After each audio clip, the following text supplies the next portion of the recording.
Assalamualaikum warahmatullahi wabarakatuh. Selamat sore, ketemu lagi dengan Om BP di podcast Om BP. Sore ini saya menghadirkan seorang aktivis. Kalau sekarang mantan aktivis. Mantan. Dulu adik saya ini aktif di beberapa organisasi. Hanya organisasinya kita tidak mau sebutkan di sini. Bukan juga organisasi terlarang sebenarnya. Tapi memang begitulah. Rekam jejak perjalanan organisasi daripada dinda saya ini. Dia adalah salah seorang tokoh pemuda di Sangsaka Kaukar. Sangsaka Kaukar itu Sangkulirang, Kaliorang, kemudian Kobun, Karangan dan Sandaran. Apa yang akan kita bicarakan pada sore ini? Tentu saja terkait dengan Sangsaka Kaukar dulu, sekarang, dan besok.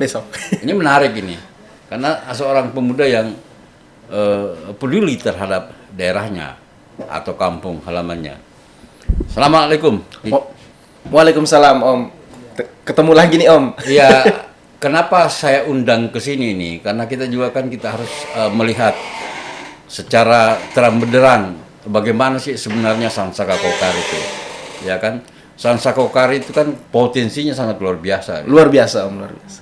Selain dari segi geografis, Sangsaka Kaukar memiliki laut yang cukup bagus, apalagi di Sangkulirang itu bisa masuk kapal-kapal besar. Nah, kemudian di daerah Malewo itu menjadi sebuah kawasan ekonomi khusus. Betul Om, betul. Kemudian di daratannya, baik di Kobun, Kaliorang, kemudian di Sandaran, lalu di Karangan, di situ banyak perusahaan-perusahaan sawit. Betul. Sehingga masa depan daripada Sangsaka Kaukar ini sangat menjanjikan. Lalu di daerah Karangan itu ada satu situs sejarah yang sangat menarik minat para wisatawan mancanegara nantinya. Betul. Di Tapak Gua Tangan itu. Itu salah satu situs peninggalan sejarah manusia purba yang ada di Kalimantan, khususnya di Kalimantan Timur dan berada di daerah Sangsaka Kaukar. Yang ingin kita diskusikan ini, Dinda kan lahir dan besar di sana. Betul Om, betul. Memotret keadaan pembangunan Sangsaka Kaukar dulu dan sekarang itu, kalau Dinda melihatnya bagaimana? Ya Om, terima kasih banyak Om. Itu luar biasa sekali Om ya kalau kita berbicara tentang Sangsaka. Berarti kita harus berbicara jauh ke belakang dulu. Betul. Karena Sangsaka ini termasuk daerah yang cukup tua Om sebenarnya. Ya. Mungkin ya Sangsaka sendiri itu sejarahnya hampir sama tuanya dengan daerah Tenggarong. Betul. Seperti itu. Itu dibuktikan dengan dijumpainya berbagai macam situs-situs sejarah, baik itu yang ada di Karangan, itu ada gua telapak tangan di sana Om, ataupun kuburan-kuburan tua berbahasa Arab, bertulisan Arab, Cina yang ada di Kecamatan Sangkulirang. Demikian. Nah, jadi berbicara tentang Sangsaka nih Om, saya cerita Sangsaka itu Om, saya masih kecil, daerah Sangkulirang Sandaran lah khususnya, ya. Itu dulu kalau mau ke kampung saya tuh Om, dari Sangkulirang, itu kan kita lewat laut Om. Iya, lewat laut. Ya. Naik kapal, bilang orang sana dulu kapal taksi. Ya, jadi kalau orang di Sangatta naik taksi itu naik mobil, kita sana naik taksinya naik kapal Om. Betul. Nah kalau udah kena bulan Agustus, bulan janda, wah sudah. Itu yang tadinya nggak bisa jarang sholawat di rumah, itu kalau udah naik kapal rajin sholawat di kapal. Rajin sholawat ya. Lu udah kena bulan 8, 9, 10 besar gelombang, yang tadinya pemabuk tuh penjudi, ketika di laut sudah tuh selawat ya. Subhanallah. Istighfar ya. Astagfirullah kayak gitu. Nah jadi berbicara tentang pembangunan di sana, memang Sangsaka ini butuh sekali orang-orang atau pentolan-pentolan politik yang betul-betul memahami, itu yang pertama, konsep dasar pembangunan daerah Sangsaka. Yang kedua, memahami konsep dasar struktur sosial dan kebudayaan masyarakatnya. Masyarakat Sangsaka. Dan yang ketiga, tentu saja sangat membutuhkan pemimpin-pemimpin yang betul-betul memang concern dengan kinerja pemerintahan. Nah, kenapa seperti itu, Om? Karena kalau daerah seperti Sangsaka ini dikelola oleh orang yang tidak mengerti ya tentang potensi-potensi sumber daya alam, tidak mengerti tentang seluk-beluk sosial kemasyarakatan, dan tidak mengerti tentang berbagai persoalan-persoalan mendasar di sana, ya itu berat, Om. Ya, karena lingkupnya Sangsaka ini terlalu luas. Terlalu luas, betul. Seperti itu. Karena begini, luasnya Sangsaka itu kan saya lihat itu ada beberapa kabupaten pemekaran di Kalimantan Timur itu ya, termasuk Kabupaten Sangkulirang itu. Ya, tapi betul. nanti kita bicarakan itu. Siap. Nah, lalu kemudian Sangkulirang itu salah satu kota tertua sebenarnya. Betul. Kecamatan tertua yang ada di Kalimantan Timur. Makanya juga kenapa Sangkulirang itu melahirkan orang-orang pintar, orang-orang cerdas, betul, intelektual, politisi-politisi yang betul-betul kita lihat kinerjanya berpihak kepada masyarakat. Betul. Katakanlah seperti Pak Isra Nur. Betul. Pak Isra Nur kan lahir di daerah sana. Betul. Daerah Dari Kobun sana. kalau tidak salah. Ya, betul. Kemudian generasi selanjutnya sebelum Pak Isra Nur kan kita tahu juga di situ ada pengusaha yang sukses di bidang perhotelan. Betul. Ya kan, yang memiliki hotel Mesra Indah itu. Mesra Indah itu. Ya. Kemudian tidak lama kemudian di situ juga melahirkan banyak birokrat yang luar biasa. Ada Pak Irwan.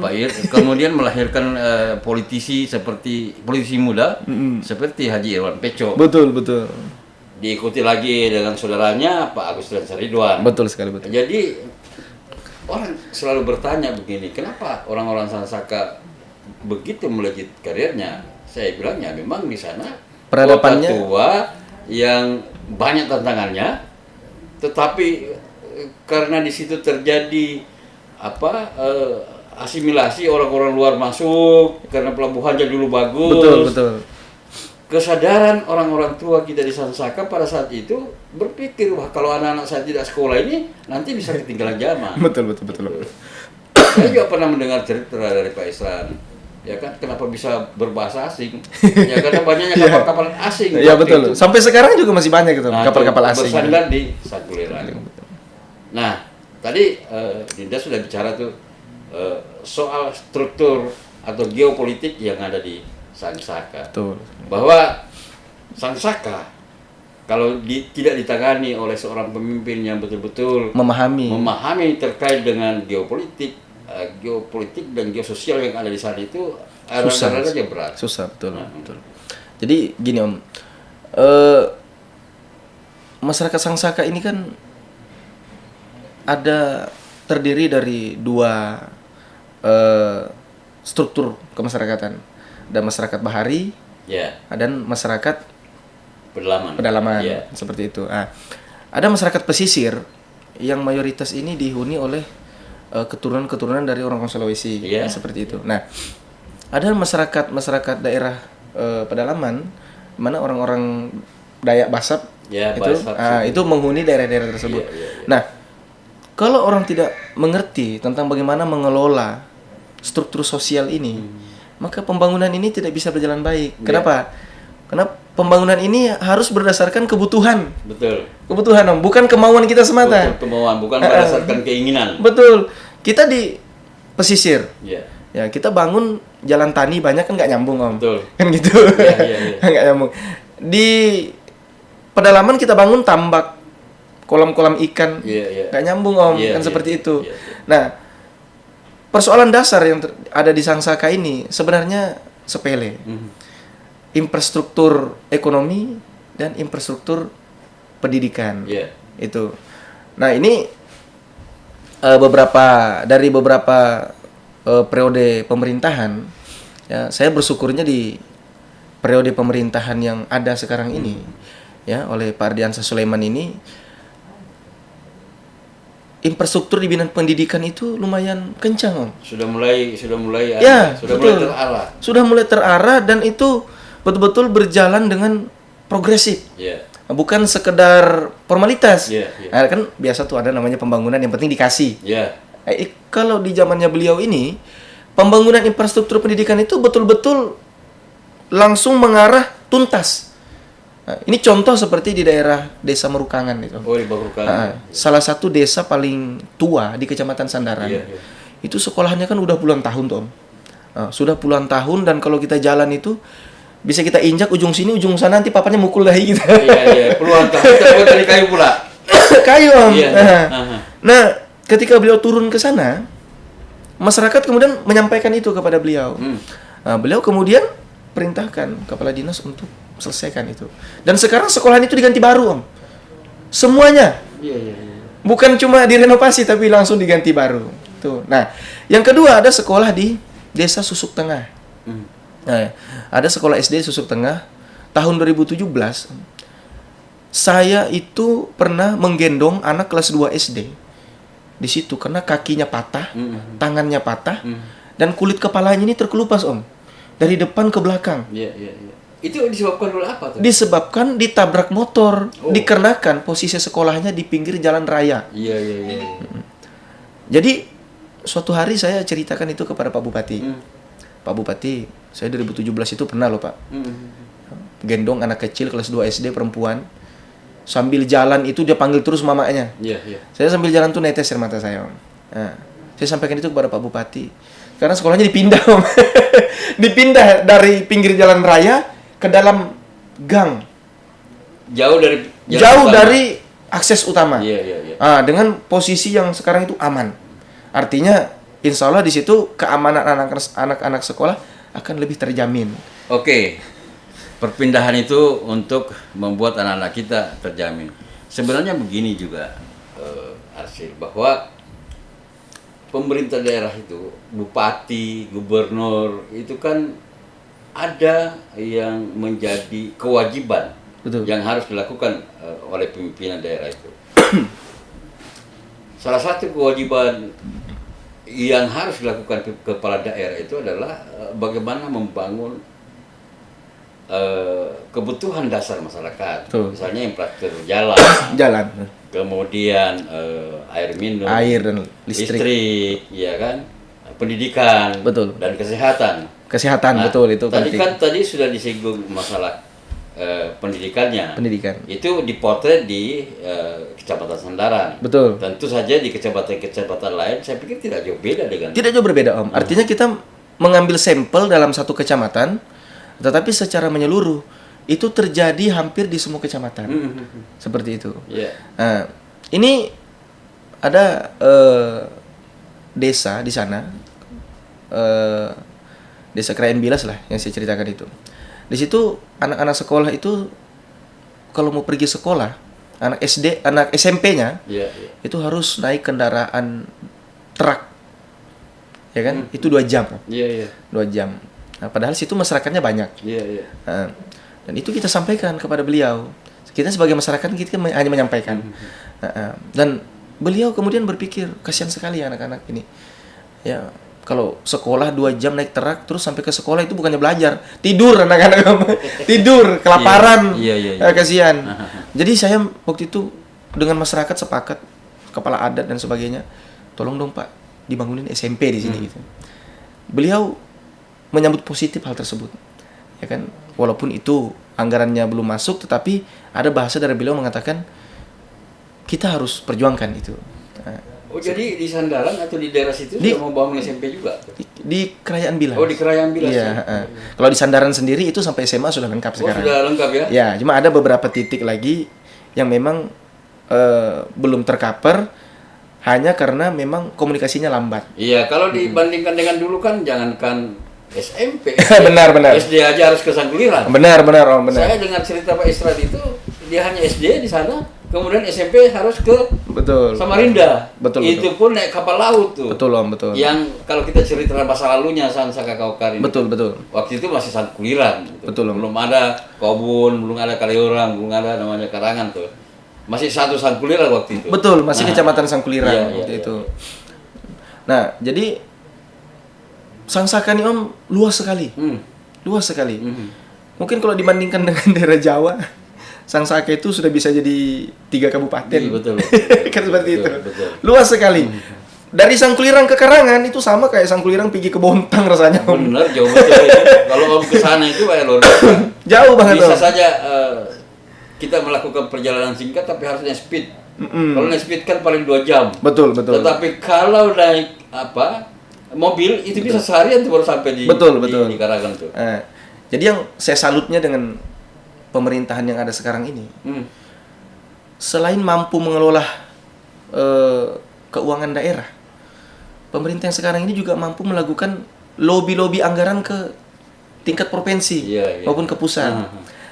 Ini sekarang kan lagi dibangun tuh Om, jembatan penyeberangan dari Sempayau ya, yang itu menuju ke akses Berau.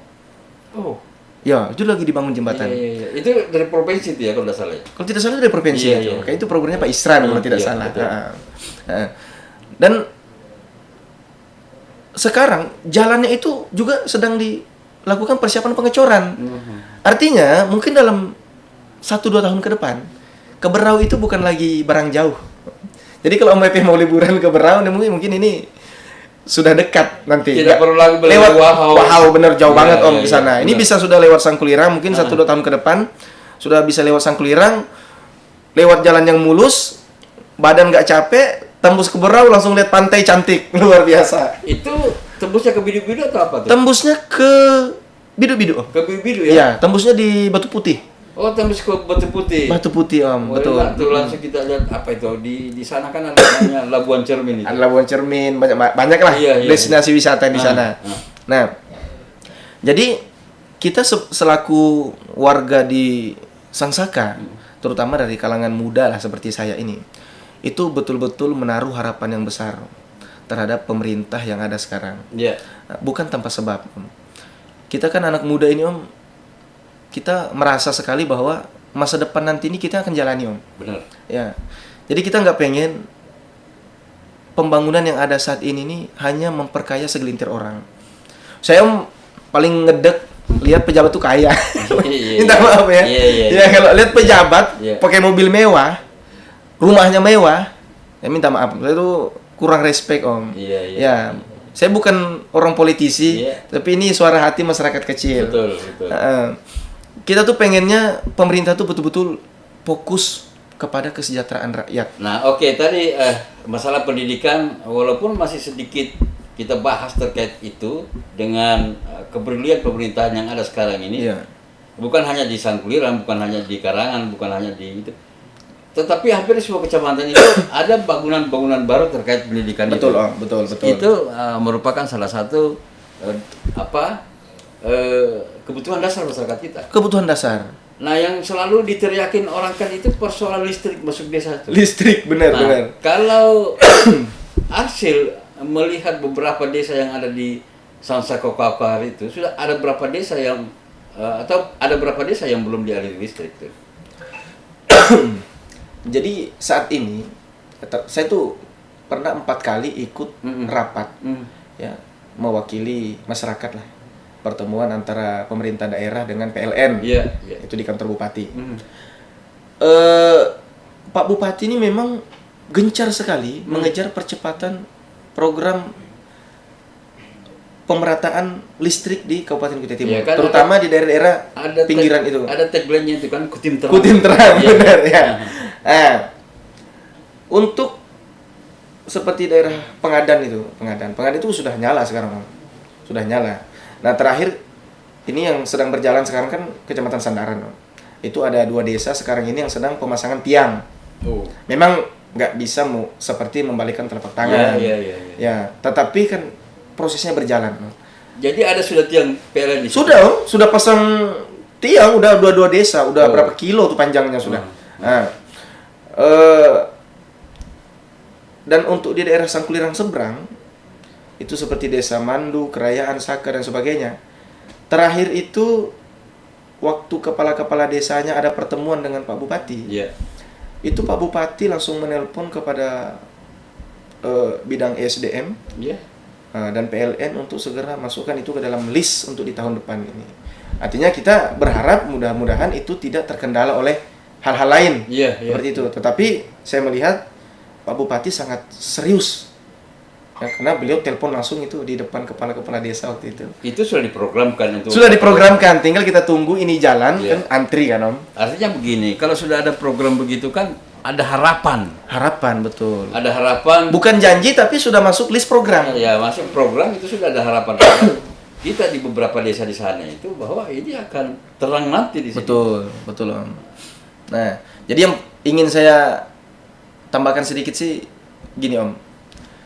Kita di daerah Sangsaka itu, kita tuh ingin sekali pendidikan itu, pembangunan sumber daya manusia itu betul-betul menjadi skala prioritas paling utama. Iya. Nah, kenapa seperti itu?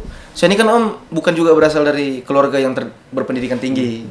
Ibu saya tuh dulu penjual sayur, penjual sayur. Bapak juga cuma seorang peladang. Nah, hanya ibu itu memang ngotot kekeh nyekolahkan kita. Nah, itu salah satu karakter masyarakat di Sansaka itu. Betul. Jadi, biar mereka tidak makan, di sekolah. yang penting anaknya sekolah. Betul Om. Nah, cuma ada perbedaan dulu dan sekarang Om. Kalau dulu tuh anak-anak tahan mental Om. Ya. Sekolah keluar uang 200.000, 300.000 cukup sebulan. Iya. Sekarang nih anak-anak Om boros uang Om. Dimakannya aja uang. Itu anak-anak zaman sekarang. Kalau persoalan itu, ini ada lagi kisah menarik ini. Iya. Kenapa saya selalu mencontohkan Pak Isran Nur ya? Ya benar. Karena kan beliau lahir dari Sangkuliran. Iya. Dia pernah cerita begini kepada saya.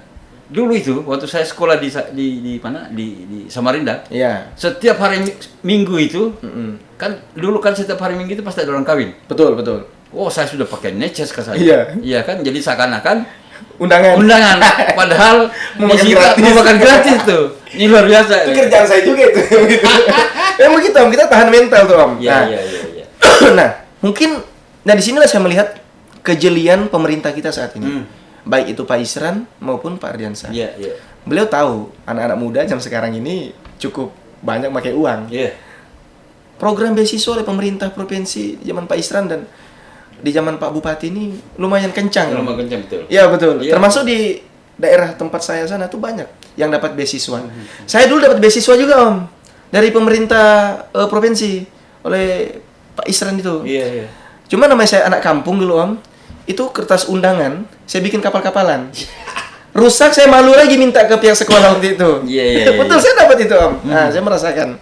Nah jadi kenapa sih kita harus prioritaskan pendidikan? Iya. Ya. Ini cara pandang saya Om sebagai anak muda dari sana. Iya. Saya merasakan betul Om. Pendidikan ini mungkin tidak membuat kita kaya. Iya. Tetapi dia membuat kita mampu membedakan yang mana sih harus dilakukan, yang mana tidak. Pendidikan itu bisa membuat kita berpikir mana yang baik dan mana yang tidak baik. Betul Om, itu.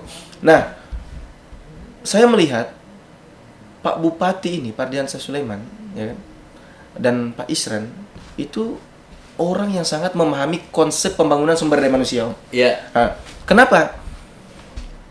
Waktu tenaga honorer mau dihapuskan, Pak Isran itu berani pasang badan. Betul.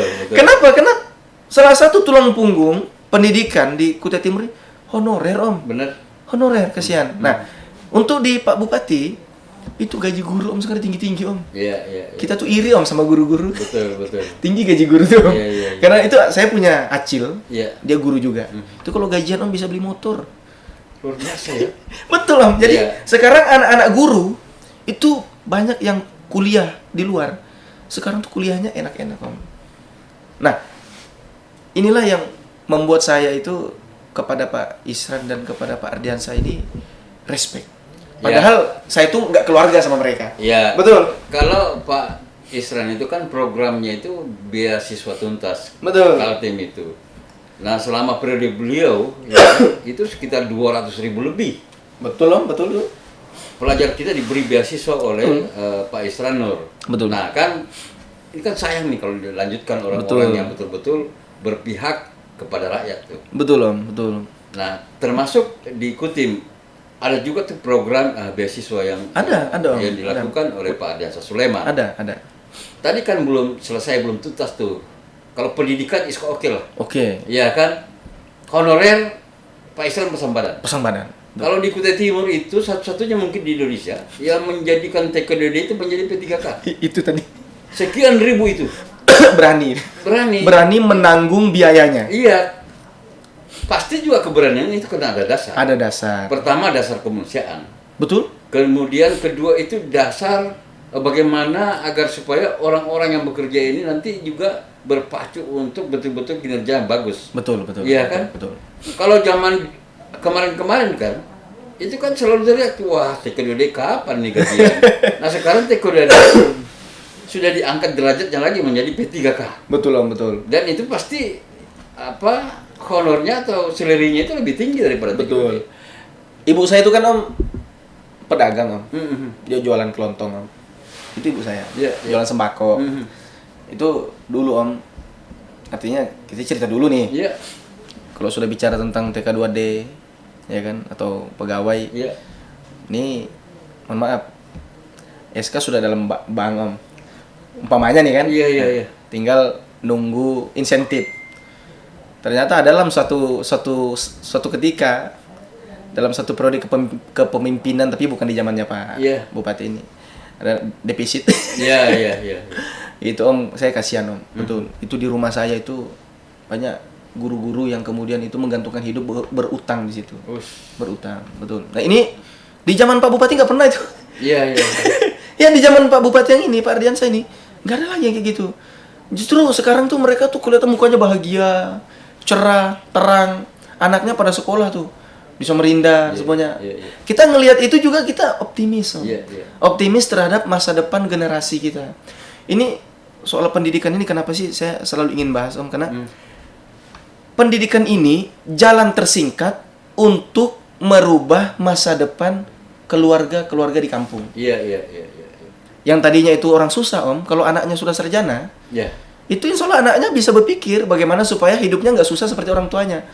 Tapi kalau nggak sekolah Om, ya gimana kan seperti itu. Betul. Nah, itulah kenapa saya tuh betul-betul ya selalu berdoa mudah-mudahan Pak Bupati ini itu duduk kembali. Ya, bukan karena saya tuh ada apa-apa enggak ada Om. Saya tuh keluarga juga enggak sama beliau ini. Tapi saya memikirkan tentang nasib orang-orang di sekitar saya ya yang terlanjur proses pembangunan masa depan mereka itu sudah berjalan dengan baik. Ya, melalui dengan bantuan infrastruktur ekonomi, jalan dan pendidikan yang lumayan bagus di zaman sekarang ini. Pendidikan merupakan salah satu kebutuhan dasar masyarakat. Kebutuhan dasar tuh Om. Kemudian infrastruktur. Betul. Kan kemarin kan sudah dicerita itu bahwa periodisasi pemerintahan Ardiansa Sulaiman ini sudah ada dibangun itu, mulai dibangun ya. Betul. Jalan-jalan Jalan tani, jalan usaha tani itu. Betul, jalan akses. Betul. Nah, dan apa kaitannya dengan Sangsaka? Iya. Sangsaka ini kan tingkat kompleksivitas itu tinggi sekali Om. Iya. Sangsaka ini daerah yang cukup berbudaya. Iya. Cukup berbudaya. Akulturasi kebudayaan situ cukup tinggi. Iya. Nah, yang kedua, sumber daya alamnya melimpah Om. Iya. Nah, yang ketiga, wilayahnya sangat luas. Kan seperti itu. Yang keempat, sumber daya manusianya. Nah, inilah yang perlu kita bangun. Iya. Nah, karena dengan besarnya sumber daya alam, luasnya wilayah, tingginya kompleksivitas masyarakat, kalau tidak dibarengi dengan sumber daya manusia yang mumpuni, maka pembangunan itu tidak akan mencapai tujuannya Om, seperti itu. Betul. Nah, makanya saya itu kita lihat nih Om, pemerintah sekarang ini gencar melakukan pelatihan. Iya. Ada yang jual isu. Katanya itu ngapain pelatihan terus tuh ngabisin duit doang. Orang yang tidak memahami. Tapi orang yang memahami konsep pembangunan, orang akan tahu bahwa ujung tombak dari pembangunan itu adalah sumber daya manusia. SDM. Kita lihat Singapura tuh. Iya. Singapura itu cuma kumpulan manusia di atas pulau pulau kosong. Iya, hampir sama yang luasnya Pulau Sembilan. Betul Om. Iya. Jadi Singapura itu mirip-mirip dengan Sangkulirang. Iya, iya. Nah, saya 2018 saya pernah transit di Singapura. Waktu itu saya PKL ke Brunei Darussalam. Iya, iya. Nah, saya lihat Singapura nih betul-betul kan ke kiri laut, ke kanan laut. Iya, iya, iya. Tapi kesejahteraan masyarakat, ya, kemajuan pendidikan, kemajuan ilmu kesehatan di sana, pelayanan pemerintah itu betul-betul di atas rata-rata. Bahkan dia termasuk satu-satunya negara maju di Asia Tenggara. Iya, iya. Nah, kenapa seperti itu? Itu karena tingkat pendidikan dan keilmuan masyarakatnya sudah di atas rata-rata negara ASEAN. Nah, ini yang kita inginkan terjadi di Sangsaka. Sangsaka. Nah, makanya kita ya respect dan berterima kasih sekali kepada Pak Isran Nur, Iya. ya, yang sudah banyak memberikan beasiswa. Ya, kita terima kasih banyak juga kepada Pak Ardiansyah Sulaiman yang sudah mensejahterakan guru-guru kita. Ya, harapan kita kalau beliau ini naik lagi nanti, mari Pak, ya, kembangkan lagi sumber daya manusia kita setinggi-tingginya. Mudah-mudahan dengan sumber daya manusia yang tinggi itu, Sangsaka cepat mandiri. Ya. Kan di sana kan apa? Kan hanya mengharapkan sumber daya alamnya itu dari darat. Betul. Di sana sumber daya lautnya juga kaya. Kaya Om. Betul. Di Pulau Miang, Pulau Miang, kemudian di daerah Sandaran itu. Pulau Miang, Sandaran, Susu Tengah. Susu Tengah, ya. Udang-udang yang di Samarinda, Bontang tuh banyak dari Susu Tengah, Pak. Betul. Udang tiger yang gede-gede itu. Ya, Banyak dari sana. dulu ada sahabat saya itu, kepala desa Susu, Pak Haji. Almarhum Haji Darwis. Haji Darwis. Ya. Sekarang kan anaknya yang kepala desa di sana. Oh. Dia masih meneruskan usaha orang tuanya. Jadi kalau kita sebut nih juragan udang. Juragan udang, ya. Dan Benar. udang-udang itu udang-udang luar biasa memang. Nah, ekspor. betul, betul.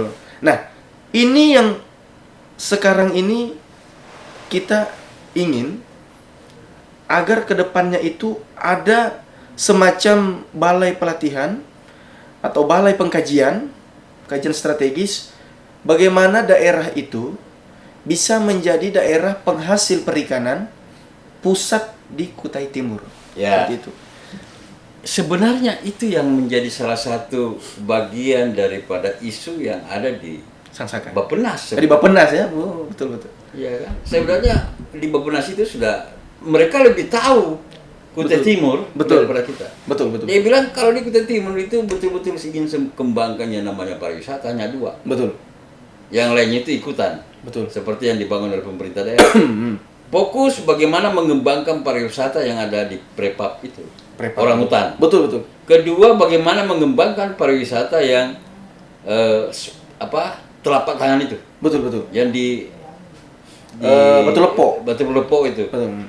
Kalau ini betul-betul diseriusi, Ya. kerjasama antar pemerintah daerah dan pusat, ini akan menjadi income terbesar nanti ke depannya. Betul. Itu dari segi wisata ya. Kemudian di Kutai Timur ini kan banyak tuh ada tambang. Sekarang kan yang dikenal di luar itu Kutai Timur itu daerah tambang. Tetapi ini tambang ini akan habis. Oh ya, betul itu. Lalu mereka berdiskusi begini. Kutai Timur itu sebenarnya menjadi salah satu daerah penghasil ikan terbesar di Kalimantan Timur. Betul. Ya kenapa begitu? Karena ya memang laut kita. Laut kita ini nyambung berau loh, Om. Nyambung sampai ke Selat Makassar. Sampai ke Makassar, kemudian sampai Ya. ke mana ini ke Australia Betul. dan sebagainya. Dan di laut kita itu banyak ikan-ikan yang Betul. memiliki potensi ekspor yang besar. Betul. Dulu saya ingat tuh 2004, 2005 itu saya membina juga nelayan di Bual-Bual karena semangatnya idealisme aja waktu itu. Iya. Ya akhirnya muncul istilah saya nelayan di sini nelayan bocok-bocok. Kenapa begitu? Nah mereka berawai Heeh. karena mudahnya menangkap ikan. Sore menjelang maghrib mereka pasang rawai. Iya. Setelah rawainya dipasang, pulang di rumahnya tidur. Ah, benar. Makanya saya bilang nelayan bocok-bocok. Eh. Besok pagi angkat rawainya, Pulang bawa ikan. ikannya sudah habis makan hiu. Itulah nelayan bocok-bocok. Akan tetapi kalau sumber daya perikanan ini kemudian tadi ada pelatihan terkait dengan bagaimana Pengelolaannya. seorang nelayan itu bisa tahan di laut, iya kan? Ya. Bisa menghasilkan hasil yang luar biasa besar. Betul, betul. Di sana banyak tuh ikan kerapu ekspor. Banyak ada di Muara Sangkulirang itu ada ikan apa namanya itu? Ikan sombal itu. Ya kan? Iya. Dan itu dicari-cari oleh luar negeri. Betul. Hanya potensi ini kita tidak bisa kembangkan itu karena kita masih kekurangan nelayan. Betul, betul. Nelayannya ada tetapi SDE-nya masih kurang. Nah, ini saya pikir juga harus dikembangkan ke depan terkait dengan bagaimana memberdayakan laut kita di Sansaka itu. Betul. Sampai di sini misalnya. Iya. Nah, itu. Jadi apa yang Om sampaikan tadi itu memang ini betul-betul setali tiga uang. Artinya dengan keadaan pemerintahan kita yang sekarang. Iya. Ya. Saya tuh Om punya track record tuh selalu oposisi bagi pemerintah. Karena itu tadi konsep dasar saya tidak suka pemerintah itu yang hanya mengurusi dirinya dan kelompoknya. Iya. Tetapi itu tidak saya temukan di pemerintahan yang sekarang. Itulah kenapa saat ini saya itu cenderung berkiblat kepada pemerintah yang ada. Ini idealisme saya itu mengena kepada pemerintah yang ada sekarang. Ya, itulah gunanya pendidikan. Betul.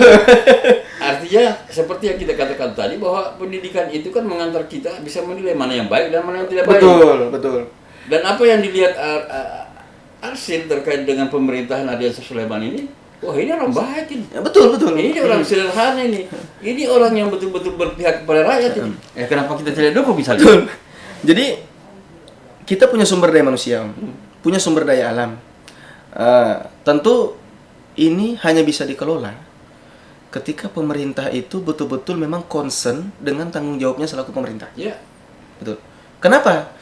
Ketika seorang pemimpin itu concern dengan tanggung jawabnya selaku pemerintah, dia tidak punya kepentingan di luar itu. Iya.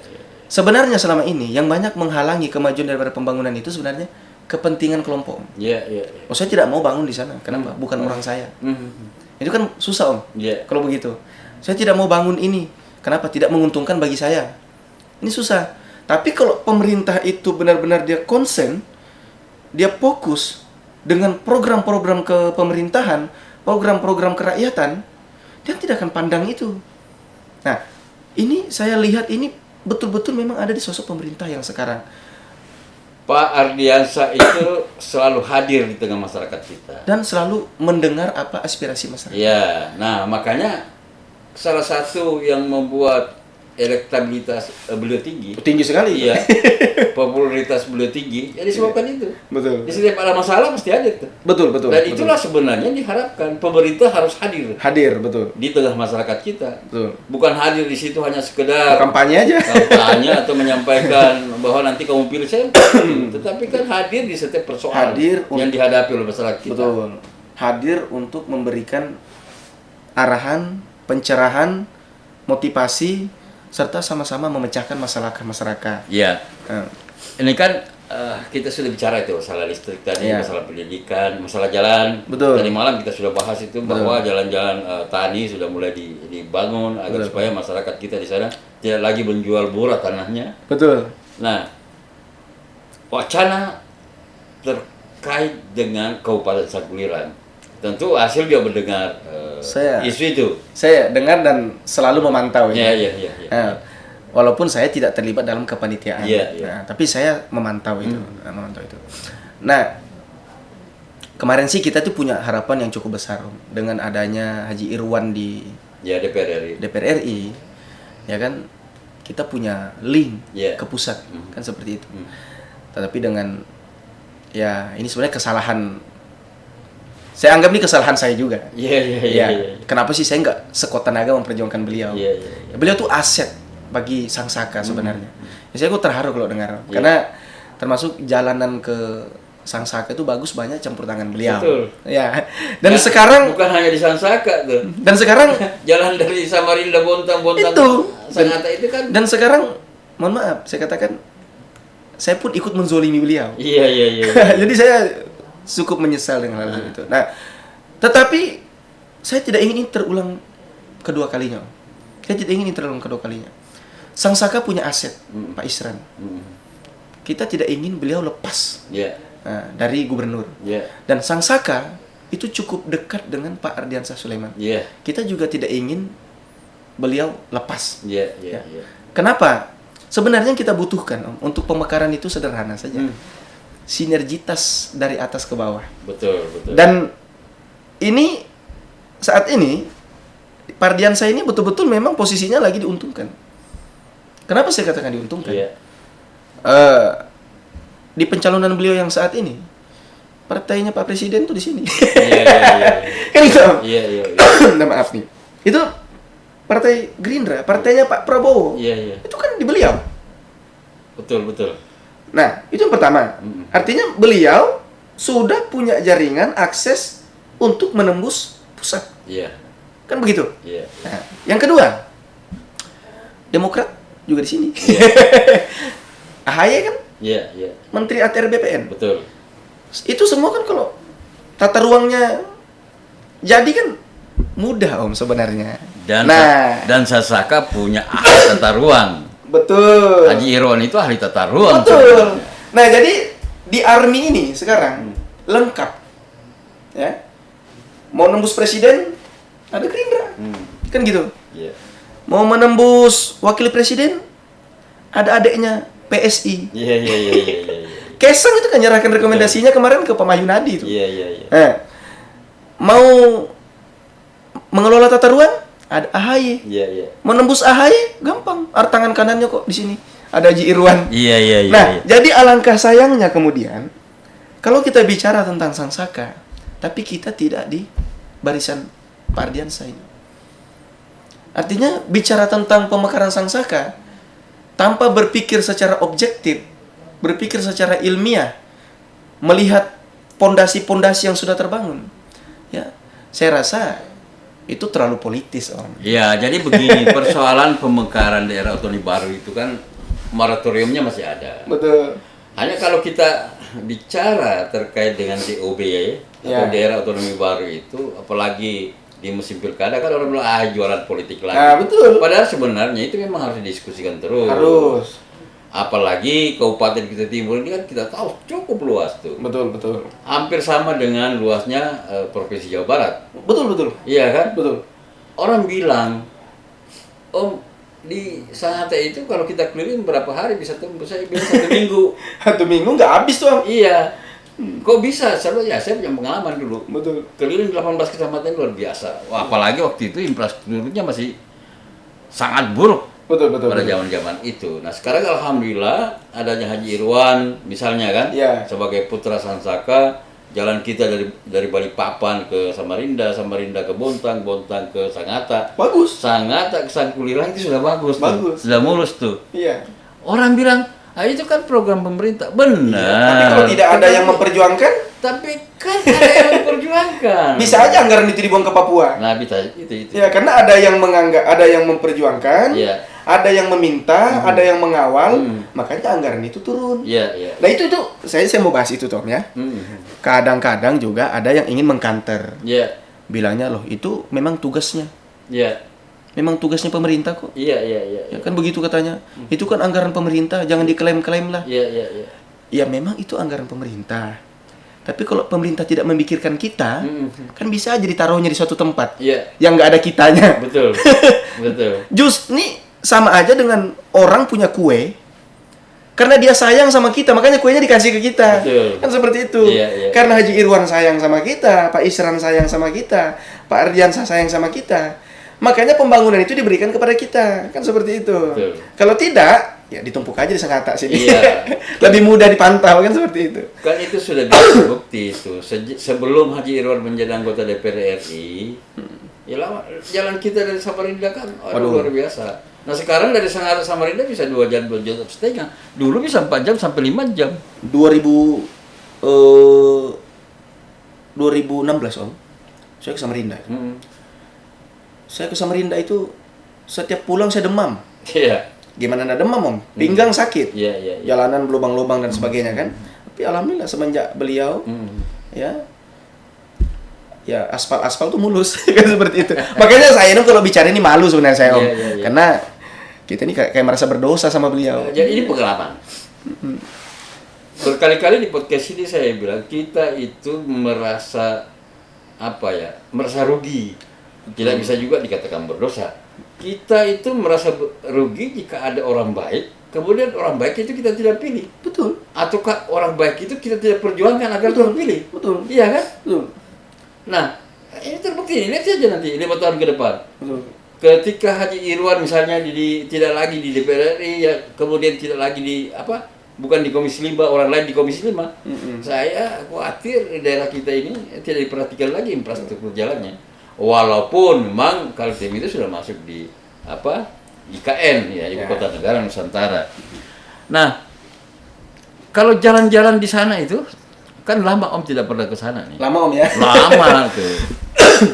Jalan dari misalnya dari simpang Kaliorang, Kaubun menuju ke apa itu? Udah cor Om semua. Sudah cor ya? Om kalau ke sana Om, kalau jatuh dari corannya itu susah naiknya. Saking tebelnya itu coran. Saya bilang ini habis berapa miliar ini Itu ngecor dari Kobun ke dari simpang Kaliorang dari Kobun sampai Sempayau itu udah cor Om. Ya.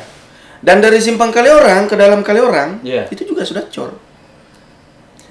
Jadi ini saya cerita Om ya. Kalau itu nggak usah kita ceritakan lagi lah. Itu sudah cor Om. Ya. Dulu tuh licin jalanan itu Om. Mana besar-besar batunya, sekarang udah dicor habis. Nah, saya mau cerita tuh Tanjung Manis Susu Om. Tadi saya cerita ke Om, saya pernah antar anak-anak patah tangan, patah kaki, kepalanya tuh kupas. Itu tahu nggak Om? Kenapa dia nangis? Kan perjalanannya tuh 2 jam Om naik mobil, baru sampai ke Pelabuhan Tanjung Manis. Orang patah tangan Om, patah kaki. Saya gendong di mobil, itu tambong-ambong. Tangannya patah Om, kakinya Om bayangin aja Om, anak Om, umpamanya Om, Jo Kembala nih Om ya, keluarga kita kayak begitu. Yang kedua Om, saya pernah antar tetangga saya itu kebakaran, kakinya kebakar, kena siraman bensin. Dia kebakaran nih Om, ya kan? Tersiram bensin kakinya. Hamil 7 bulan Om. Itu hamil Om 7 bulan. Kita bawa naik mobil dengan jalanan yang rusak-rusak. Itu dia nangis-nangis Om di mobil. Itu yang kedua. Yang ketiga Om, saya pernah bawa orang kecelakaan, tangannya putus Om. Sepanjang jalan dia teriak-teriak Om. Allahu Akbar katanya begitu. Saya Om dengarnya itu, waduh, pecah hati saya. Nah, yang keempat, saya pernah sakit Om, kena tipes. Kan mama saya jual kelontong tuh, Pak, jual sembako. Saya kulinya. Saya kulinya tuh. Bagian ngangkatin karung beras, bawang, nakar gula, nakar ini. Demam saya Om, ya. Kalau istilah bilang orang tuh kerja tipes. Nah, saya pernah tuh kena. Saya Om kena tipes ini sakit. Lebih sakit lagi waktu jalan di jalanan. Dan alhamdulillah Om, waktu Pak Bupati ini naik, beliau anggarkan multi-years. Itu beliau cor dari Tanjung Manis itu ke Susuk. Nah, walaupun sekarang ini berjalan agak lambat. Ya. Tetapi orang yang memikirkan ke sana tuh beliau. Ya, di saat orang lain tidak berpikir ke sana, ya, di saat sudah berapa banyak orang sakit yang tambah sakit. Berapa banyak orang melahirkan hampir beranak di jalan. Ya, berapa banyak orang kecelakaan itu lambat tertolong. Beliau sudah berpikir jauh. Nah, kemudian kan ini kita berbicara masalah Sansaka hari ini. Terkait banyaknya sudah infrastruktur jalan diperbaiki. Listrik alhamdulillah sudah mulai banyak desa-desa yang terang. Iya kan? Ada kemajuan yang signifikan Om. Nah, walaupun itu tidak 100% tapi signifikan. Kemudian apa yang diharapkan oleh Arsil 5 tahun ke depan yang insya Allah jika masyarakat memberikan kepercayaan kepada Pak Ardiansah Sulaiman terkait daerah Sansaka ini? Harapan saya sih kepada Pak Bupati ini tidak ada Om. Kenapa saya katakan tidak ada? Saya tuh percaya sekali sama beliau. Kita tuh berharap kan sebenarnya Om, kita tuh menaruh harapan kepada orang yang kita ragu-ragukan sebenarnya. Tapi kalau orang yang sudah kita percaya, nggak usah berharap. Iya. Insya Allah dia tuh sudah memikirkan itu. Sudah jalan barang. Justru yang saya berharap adalah kesadaran keluarga besar saya di Sansaka. Kita sudah apa istilahnya nih, kehilangan orang kita di pusat. Ya kan? Jangan kita kehilangan lagi Pak Isran. Jangan kita kehilangan lagi Pak Ardiansah. Oke lah, Pak Ardiansah bukan orang Sansaka. Tapi orang yang paling sering turun ke Sansaka itu beliau. Iya. Kita sudah enak sama beliau, ya. Kita sudah mudah mengadu ke beliau. Gampang bercerita kepada beliau. Kita butuh ya, jaminan masa depan untuk generasi Sangsaka. Ya, dan kita butuh sosok pemimpin yang betul-betul menganggap kita sebagai keluarga, bukan menganggap kita sebagai partner politik. Iya, iya, iya. Itu yang ingin saya tekankan, Om. Jangan kita mengorbankan kepentingan, jangan kita mengorbankan masa depan generasi anak-anak Sangsaka hanya sebuah komitmen politik yang kecil. Kalau hanya sekedar uang 500.000, 1 juta, Om, saya rasa masyarakat Sangsaka ini masyarakat yang cukup mengerti bahwa uang itu bisa dicari, Om. Tetapi kalau jembatan masa depan ini tidak ada lagi, uang 10 juta pun tidak mampu kita pakai untuk membangun. Ini yang menjadi persoalan kita hari ini sebenarnya terkait dengan demokrasi kita. Ya. Karena Arsil bicara masalah uang, kan biasanya begini itu. Kita bersemangat dengan rekam jejak orang-orang baik yang maju di kontestasi politik. Betul.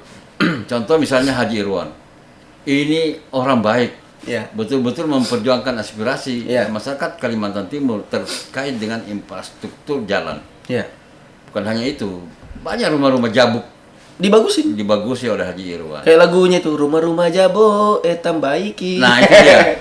Akan tetapi ketika 1 minggu atau 2 hari sebelum pileg, rekam jejak yang baik ini hilang diakibatkan oleh uang. Nah itu dia. Nah kita kan tidak mau juga tuh. Betul. Pak Isra Nur misalnya, yang berpasangan dengan Pak Hari Mulyadi. Ini kan orang baik nih. Betul. Mempersembahkan anggaran beasiswa untuk masyarakat Kaltim. Betul. Jangan sampai nanti karena persoalan amplop, iya kan? Iya. Lewat lagi barang ini. Iya, betul. Kemudian kita tarik ke kabupaten. Kita selalu ngomong, Pak Ardiansyah Sulaiman itu Orang baik. orang baik. Orang yang peduli. Iya. Orang yang selalu hadir di tengah masyarakatnya. Ini kan rekam jejak yang baik. Hasil-hasil pembangunan luar biasa kita lihat.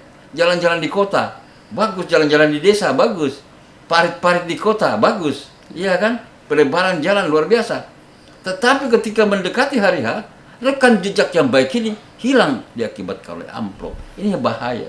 Nah, dibutuhkan kesadaran kita semua. Termasuk Arsil di sejarah Sangsaka itu selalu memperjuangkan itu, hati-hati dengan money politik. Inilah yang ingin saya sampaikan dari hati yang paling dalam kepada seluruh orang tua saya yang ada di Sangsaka. Tolong kami anak-anak kita semua ini. Ya, kami ini anak daripada Bapak Ibu. Mungkin ketika Bapak Ibu nanti ini sudah tidak ada lagi, ya, kamilah yang akan menjalani hidup di Sangsaka. Tolong pastikan Sangsaka ini dipimpin, ya, oleh orang-orang baik, agar masa depan kami ini betul-betul dapat kami perjuangkan dengan baik. Jangan gadaikan masa depan kami anak-anak ini dengan perkara-perkara yang kecil. Ini yang ingin saya minta kepada orang-orang tua saya di Sangsaka. Yang kedua, dari hati saya yang paling dalam kepada seluruh saudara-saudara saya yang seumuran dengan saya. Ayo saudara-saudara, kita jangan berputus asa terhadap pemerintah. Ya kan? Bukankah kita selalu bercerita bahwa kita tuh inginnya pemerintah yang baik. Ini Tuhan kirimkan kita. Ini Tuhan kirimkan kita di depan mata kita. Mari kita jujur dengan hati nurani kita. Ayo sama-sama kita persiapkan masa depan kita untuk Sangsaka ke depan. Dan untuk seluruh keluarga besar saya di Sangsaka. Ya, kita semua adalah orang-orang terhormat.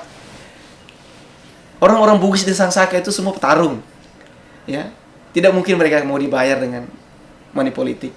Orang-orang Dayak di sana tuh semua keturunan-keturunan kesatria. Ya. Rasanya money politik itu hanya akan menghinakan sejarah orang-orang Dayak. Ya. Orang-orang Kutai juga keturunan-keturunan kesatria yang ada di sana. Semua orang-orang Sangsaka adalah orang-orang yang sudah biasa melewati medan ekstrim, laut, darat, dan gunung demi memperjuangkan masa depan. Saya rasa orang-orang Sangsaka tidak mudah untuk dibeli. Ya. Ini dari hati yang paling dalam. Ayo sama-sama kita selamatkan Sangsaka, khususnya dan Kutai Timur pada umumnya dan Kalimantan Timur sekalian, ya, sama-sama kita dudukkan orang-orang baik ini. Ya. Oke, baik, Arsy. Ini banyak yang bisa dipetik dari perbincangan saya dengan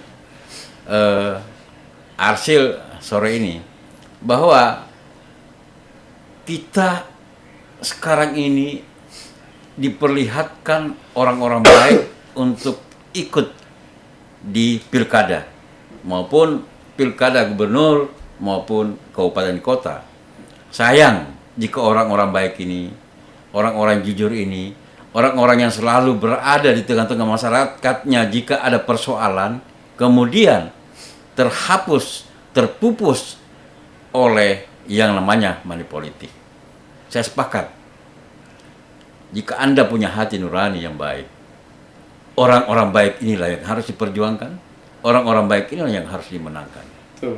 Demikian podcast ini. Assalamualaikum warahmatullahi wabarakatuh. Waalaikumsalam warahmatullahi wabarakatuh.